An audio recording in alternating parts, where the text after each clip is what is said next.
Welcome all my friends in TV land. This is Senior Issues, etc. And I'm your host, Vita Verdon. I never know whether to say good morning, good afternoon, or good evening, or whatever, because the show is seen in so many different places at so many different times. But you know what? Welcome to the show. And by request, I have a subject that I know you're all interested in. So hurry up, get your cup of coffee, get your can of beer, get your drink. Come on, sit down, bring a paper and pencil with you, because what the subject that we're going to discuss tonight, this afternoon, is nutrition. And that's a subject that is dear to our heart. Now, I have an attractive young lady here, and you wouldn't think she's as accomplished as she is, but I know she is because I know her, and I know that the things that she's done. And her name is Jamie Portnoy, and she is part of Advocates Center Club, and she is a registered dietitian. Jamie, it's so nice to have you here on the show. Well, the first thing I'm going to hit you with, and I have to read it, because after her name it says MSRDLDN. That's a mouthful. So let's start with that. What do all these letters mean? Well, Vita, just want to say it's a pleasure being here today, and it is a mouthful. MSRDN, those are a lot of letters after my name. MS stands for Masters in Science, which is Masters in Science in Nutrition, which I got from the University of Pittsburgh, where I did a coordinated Masters in Dietetics program, where I developed the internship where you can go and develop after you do a undergraduate program with a didactic program where you do a 4-year didactic program in dietetics. You can either go off and do a internship, which would you just get the internship and then be able to sit for the boards and then be able to just get the registered dietitian part, or you would be able to go and get the 4-year, or you'd be able to get the coordinated program and be able to go for the master's and the internship, and that's where I was able to do both the internship and the master's at the same time. So I went ahead and did that. And then the RD stands for the Registered Dietitian, and the LDN stands for the Licensed Dietitian Nutritionist. Well, breaking that down to senior language, you have a lot of information about food. Correct. Is that right? That is correct. Well, first of all, I know our audience out there because we've become good friends over the last 13 years. And you know what they want to know? They like to get up close and personal. They want to know something about you. So give us the dirt. All right. So I think I went into it a little bit at the beginning, and I was going to go into it a little bit more in detail now. I'm a registered dietitian, licensed dietitian nutritionist, as well as has my master's in science in nutrition. So I started off at Bradley University doing a 4-year program in dietetics. And then after that, I went off to the University of Pittsburgh and then went off to do a coordinated master's in dietetics program to then further my education and do that internship, as well as then sit in to get that registered dietitian certificate. But you know what they want to know? What? They want to know, where was she born? Does she have a boyfriend? Does she have a husband? Does she have a dog? So you want to know all the goods. Yeah. Yes, so I was born in Chicago, Illinois. I then do have a boyfriend. What is his name? His name is Brian. You know what he deserves? A smackaroonie. And you know what? I don't allow no piddly things. You got to give a big smack. Mwah. How's that? Oh, that's a good one. And we also have a dog too, and his But name you know is what? Tank. Do you have any nieces or nephews? I do. Because I've heard from my audience out there, and when they see it, when I've had people on, you know, the kids scream. So say their name and blow them a kiss. Okay, this one's for Noah, and this one's for Peyton. Good. Okay. And you have a dog. I Let's have a not dog. miss him. Oh, and this one's for Tank. Okay. All right. So, well, now we've gotten down to this. We know who you are. Now, after your name, it also says registered dietitian. Correct.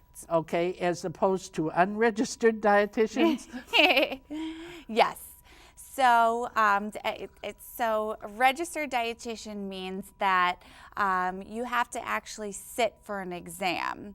So, which means that anyone can actually be a nutritionist, meaning that you would have to just take a class in nutrition. So, But you don't have to pass an exam. Correct. So, being that if you're a registered dietitian, you would have to actually take an exam and fulfill all of the requirements from the didactic program. I see. Now, another question that I've had people email me and ask me personally is, what is the difference between a dietitian and a nutritionist? Okay, so that's a great question too, because I get that all the time also. So a nutritionist is, so anyone can actually fulfill the name of a nutritionist. They would just have to complete one class in nutrition. So as long as anyone has taken one class in nutrition, they can actually call themselves a nutritionist.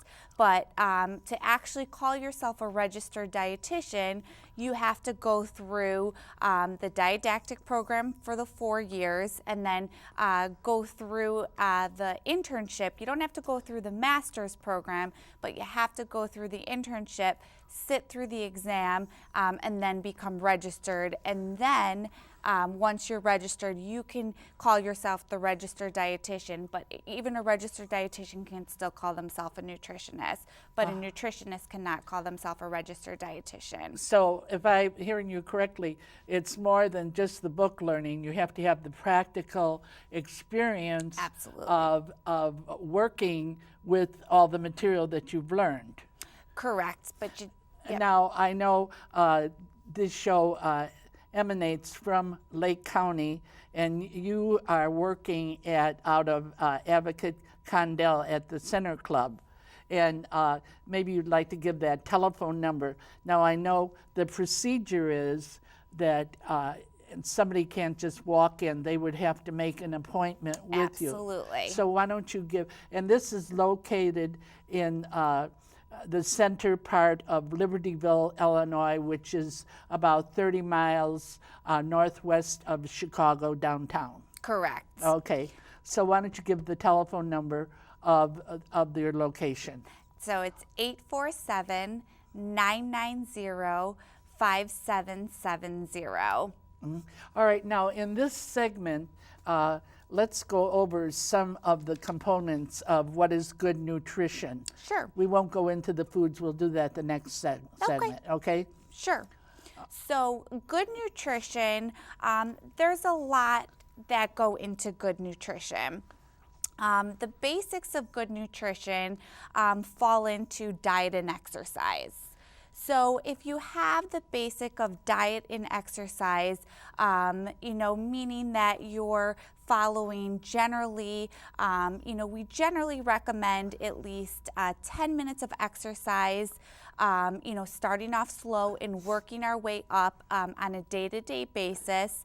And then, kind of going with, drinking half of our body weight in ounces of water, but no more than a gallon.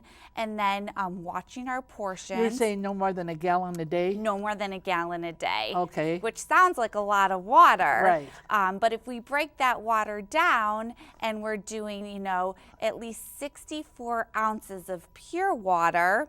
And then we can do 64 ounces, and we can break that up into non-caloric beverages. So water is going to be a big part of our daily intake also. The weight of the water, or because it's water itself? The water itself. The water itself. Absolutely. And that's a big part because what was the reason? Water is a big part because we want to make sure that we're flushing everything out on a day-to-day basis. So that keeps us hydrated. Absolutely. So water is going to be important. Portion sizes is going to be important. You know, daily intake, eating every 3 to 4 hours is going to be important, and just making sure that we're diet and exercise. You know, as everyone says, moderation is key also. So are you advocating that it's more than 3 meals a day? It's 3 meals and a snack? 3 meals, and generally 2 snacks. 3 meals and 2 snacks. Is that to keep the glucose level at a certain balance, not to go into the highs? Absolutely right. Well, that's a good start, and we're going to have to wait until the next segment to go into the types of foods, because in the meantime, you know, the first show of every season, I always have the crew, and there were 2 members of the crew that weren't here at the time, so we're going to have a little brief interview. The first one is this good-looking guy next to Jamie. He's Phil Hartung.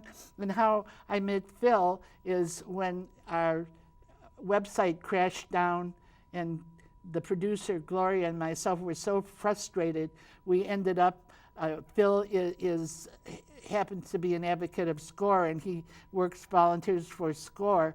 And we ended up at his mercy, begging him to help us. And within 20 minutes, he gave us the answer and put us right on track. And then he was gracious enough to join our crew, and he manages our website, and he acts as our consultant. So we're so happy that we have another year.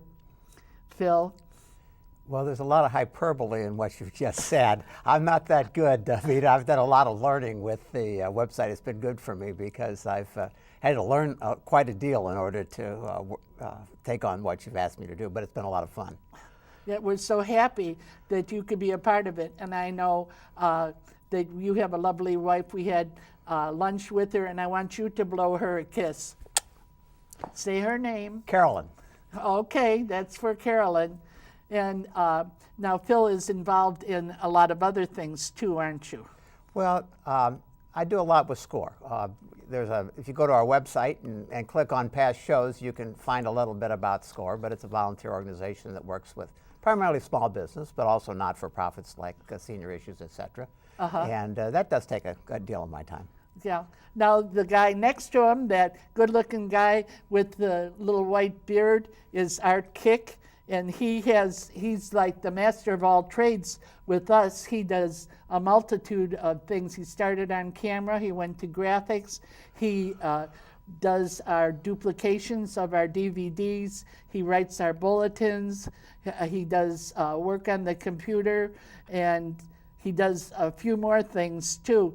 And we can call on him for anything. And we're so happy that you're with us another year. I know you were engaged in some other endeavor, the first show, and so you're here. And so, Art, who would you like to blow a kiss to, first of all? My children, I guess. I have Okay. 3. I know he's got a couple daughters. I have 2 daughters and a son. And a slew of grandkids. I have 7 grandchildren and 5 great-grandchildren. So I'm very fortunate. And they're all local in the area.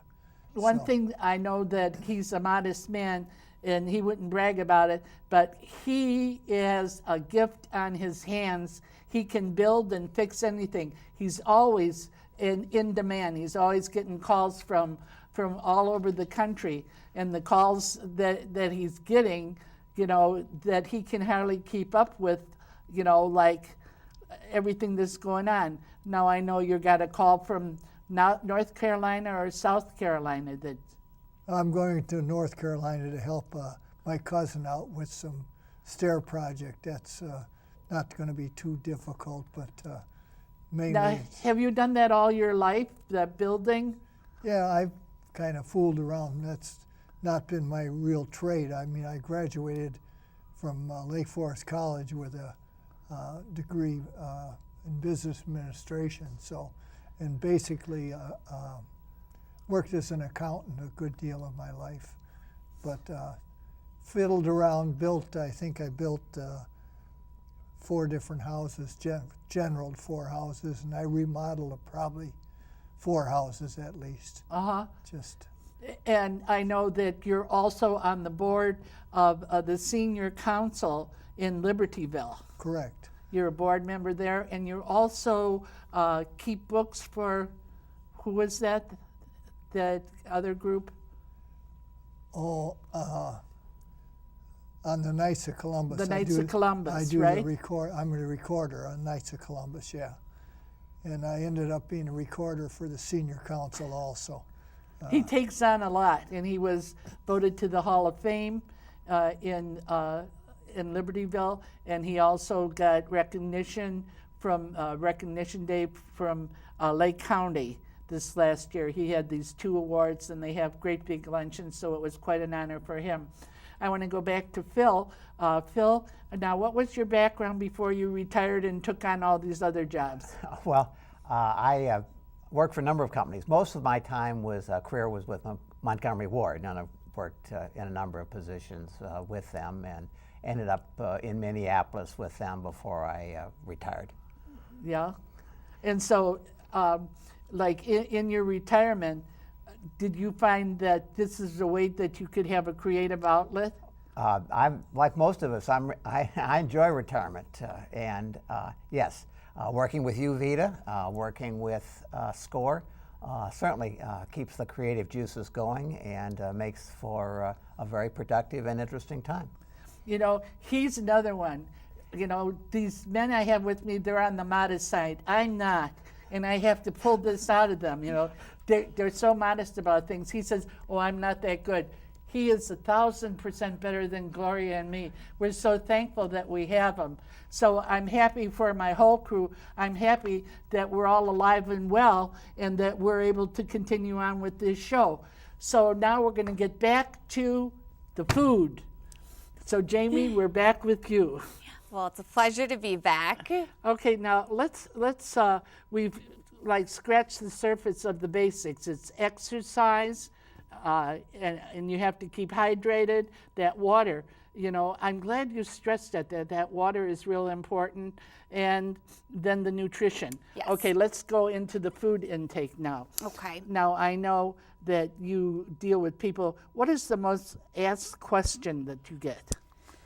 Well, on a day-to-day basis, I probably get a lot of questions. Okay. But probably, you know, one of the questions I definitely do get is, why do I have to eat every 3 to 4 hours? And the reason for eating every 3 to 4 hours, as we just touched on a little bit before we took a break, is because what we were talking about is because of keeping our blood glucose consistent. And the reason for that is because the more consistent that we're eating, the more consistent our blood glucose is going to be. So that's why it's important that we want to make sure that we are eating on a consistency in eating every 3 to 4 hours. So it's not only the type of foods that we have, but it's when we eat it in balance with the exercise and the water. It's the whole gamoogle that's put together. Correct. So keeping our carbohydrates minimal. Okay, now you have to break it down because, like, you know, it's so confusing. What's good carbohydrates and what's bad carbohydrates? Great question. So good carbohydrates, I should even break that up too. So a carbohydrate can be anything from sugars to sweets to candy to cookies to breads to pastas, but it can also be in fruits and vegetables as well. So the good carbohydrates is going to be the fruits and the vegetables and the whole grains, and the bad carbohydrates is going to be the sugars, the sweets, the candies, the cookies, and the breads and the pastas. So we want to try to aim to keep those carbohydrates to the good carbohydrates like the fruits and the vegetables and the whole grains, and try to limit the bad carbohydrates like the fruits or the sugars and the candies and the cookies. And we want to try to limit it to no more than like 200 grams per day. So meaning that we want to try to keep it consistent. So meaning like maybe like 45 grams and one. Give us an example, like. Yeah, I was going to just do that right now because that gets a little confusing. Yeah. So an example would be 15 grams would be considered as one carbohydrate. And that gets a little confusing. So 15 grams would be like a half of an English muffin, 4 ounces of juice, 4 ounces of juice, that's like this much. Exactly. So that could be pretty small. So we want to keep it like around that for one, that would equal like 15 grams. And now does this go into balance with the proteins then? And we want to keep our protein to lean protein. And we want to keep that protein to having a protein at each meal, because that protein is going to keep us satiated, which keeps us full. So we want to have a protein at each meal. All right. Now, when you meet with the person and you diagnose what their needs are depending on their frame and whatever ailments that they may have, do you design a particular diet form for them? Absolutely. Food platform? Absolutely. Another question I'd like to ask you is there any particular diet that you recommend, like some call it the Mediterranean? Sure, absolutely. For some people it tends to work. For other people, it doesn't. But generally, people just need to be on just more of a balanced meal plan, because if people are more on a balanced meal plan and they take away per se carbohydrates and they take away per se everything and then they add it back in later on, that's just going to add in, and they don't add it back in later on the right way, that's just going to add back in more pounds later. So generally, if they come and see us, we just put them more on a balanced type meal plan. So anyway, what you're devising for the person and help them approach is not a diet plan, but a change in their lifestyle. Absolutely. So in the lifestyle change, now give us some example of some of the people that have come into you and how you've directed them. So people who come into us, they generally just want to, if it's weight loss, then we have a program that is more designed towards weight loss, and that weight loss program meets with an interdisciplinary team approach. So that What's an interdisciplinary team approach? Yeah. That is a dietitian, a behaviorist. What is a behaviorist? A behaviorist is either a licensed psychologist or just a behaviorist who is someone who helps with to find out if you're eating out of frustration? Absolutely, or just helping you just to behavior modification, just help you to guide you in the right way, to kind of give you some tips and to just guide you in helping you to just give you kind of just lead you into ways to help you throughout your journey and help you to break the bad habits. Absolutely. That's the right word that I'm looking for. To break the bad habits. 100%. And we all have bad habits. 100%. Now, we all need behavior modification. What I call myself is a recovering snackaholic. And so what I've devised is the program that after I have my dinner, I don't allow myself anything but water. And I have under my belt so far 7 days of sobriety of snackaholicism. And so I'm finding that it's a habit that I formed. Uh-huh. And the hardest thing to do is to break the habit. Yes. You know, so I'm doing this to give myself an incentive to get this under my belt, and I'm just taking it one day at a time. Now, another area I'd like to go into a little bit is what do you consider to be really healthy foods that we don't have to consider the portion of them?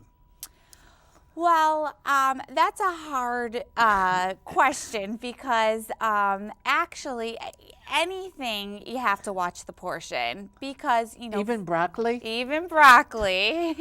Because you can, even broccoli, even fruits, even any vegetable, you still have to watch the actual portion that you're eating. Because they have calories. Absolutely. Everything has calories. Everything has calories, and it's calories in, calories out. And what that means is that it's not how many calories that we're eating, even if it's free calories, meaning that broccoli is low in calories, but if we sit there and we eat the whole bowl of broccoli, that's going to add up. So we still have to watch our portions even if we're eating broccoli, even if we're eating celery, even if we're eating grapes. So we still have to limit the amount of calories and portions that we're eating depending on what we're eating. So everything we have to limit in moderation. So everything counts that goes in here. Absolutely. Everything counts. Absolutely. You can't just eat air. You have to eat food. And so everything we're putting in there is doing something to our body. 100%. But with all the schooling that you have behind you, it seems like you take a scientific approach to the person. So every person, even if they don't come and see you, it would be a good advice for them to learn what their body needs. Absolutely. And we actually take each person and we put them into, like, we develop an equation based on their height, their weight, their age, and then we see how many calories that they need based on their height, their weight, their age, and an activity factor. And then if they want to lose weight, if they don't want to lose weight, and then we take it from there and then put it into a meal plan. So sometimes do you get people that it isn't actually a weight loss, but they want to, like, get their heart rate down or get... Absolutely, or they want to gain weight, or they want to get their cholesterol down, or their triglycerides down. Absolutely. So we have to play around with different diets. So it takes more than the food intake, it takes the rest of their lifestyle, right? Absolutely. Now, could you give us some examples of what is the most, is the weight loss the most requested? People coming in for weight loss? I would say definitely at this time right now, weight loss is probably the most that we see, but definitely different disease states. People are definitely coming by different disease states. So we see a lot of people with diabetes. We see a lot of people who are coming in with several different other disease states also. Well, now, I know you're passionate about it, and so I just imagined that I was going to go into another question, but we're just about at the end of the show, that the rewards you get is that people are changing. Absolutely. Well, you know what time it is when you out there come to the end of your rope, you tie a knot and hang on. And you know why? Because the best is yet to come, and what we want you all to do this week is to catch the spirit. God bless you. We love you.